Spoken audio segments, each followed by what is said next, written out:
కోల్కతా అనగానే మనకు ముందుగా గుర్తుకొచ్చేది హౌరా బ్రిడ్జ్. ఇది ప్రపంచంలోనే 6వ అతిపెద్ద వంతెన. దీని నిర్మాణం 1936లో ప్రారంభించి 1942లో పూర్తి చేశారు. కోల్కతా వెళ్ళిన వారు ఈ బ్రిడ్జ్ చూడకుండా ఉండారంటే అతిశయోక్తి కాదేమో. కోల్కతా నగరానికి ఇది ఒక ఐకానిక్ సింబల్గా ఉంటుంది.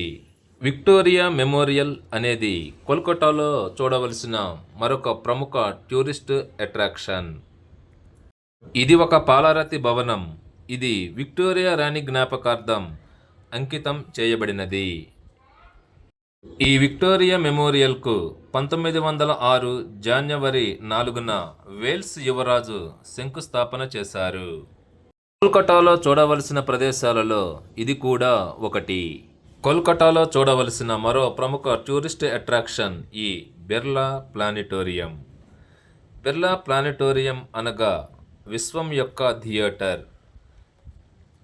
ఇది ఆకాశం యొక్క అన్ని కదలికలను చూపించగలదు.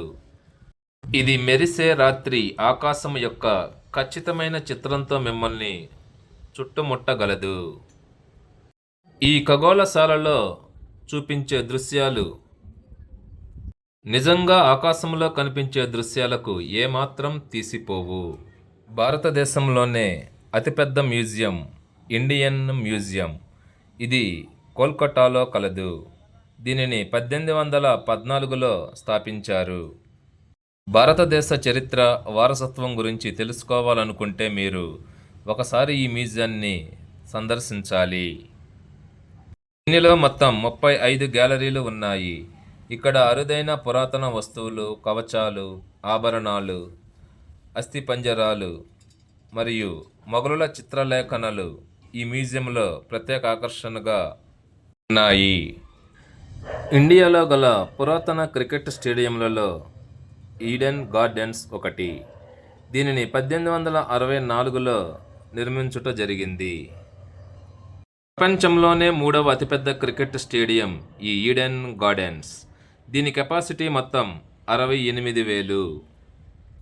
భారతదేశంలో గల పురాతనమైన క్రికెట్ మైదానాలలో ఇది ఒకటి. ఇది క్రికెట్ ప్రేమికుల స్వర్గధామం అనుటలో అతిశయోక్తి లేదు.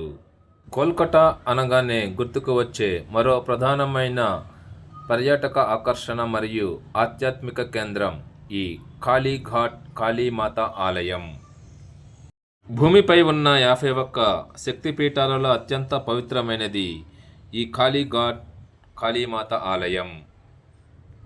సతీదేవి కుడికాలి బొటనవేలు కాళీఘాట్ వద్ద పడి ఈ ఆలయం ఇక్కడ నిర్మించబడినది. ఇది అత్యంత శక్తివంతమైన ఆలయం. ఈ రైలు మ్యూజియంను కోల్కతాలో హుబ్లీ నది ఒడ్డున 2006వ సంవత్సరంలో స్థాపించారు.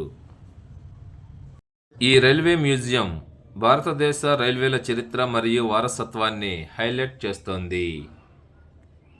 150 సంవత్సరముల పురాతన ఆవిరి లోకోమోటివ్లు, క్యారేజీలు, సెలూన్ కార్లు మరియు రైళ్ల యొక్క ఆకర్షణీయమైన సేకరణ కూడా ఇక్కడ కొన్ని ప్రత్యేక ఆకర్షణలుగా నిలిచాయి.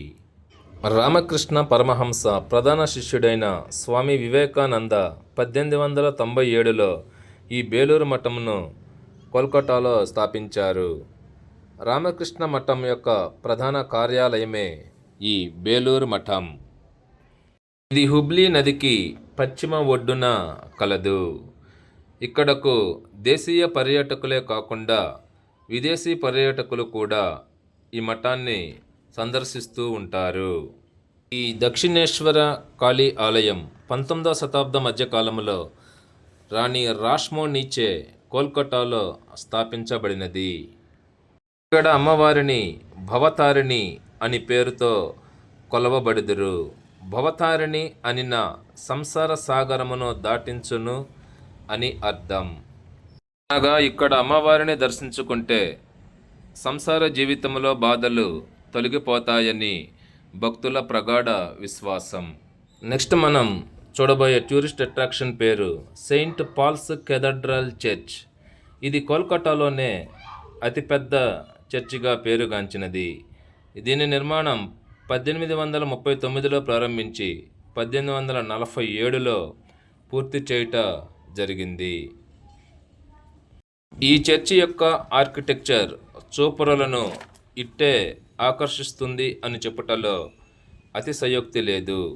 ప్రతి ఆదివారం ఈ చర్చికి సందర్శకుల తాకిడి ఎక్కువగా ఉంటుంది. ఇప్పటి వరకు మీరు చూసిన ఈ టూరిస్ట్ ప్లేసెస్కు సంబంధించిన పూర్తి వివరాలన్నింటినీ కోల్కతా ఫుల్ టూర్ ప్లాన్ పేరుతో నా ఛానల్లో ఆల్రెడీ వీడియో రిలీజ్ చేసి ఉంచాను, గమనించగలరు. ఈ ప్రతి ఒక్క టూరిస్ట్ ప్లేస్కు సంబంధించిన ఫుల్ వీడియోను నా యొక్క డిపి విహారీ ఛానల్లో ఉంచటం జరిగింది, వీక్షించండి.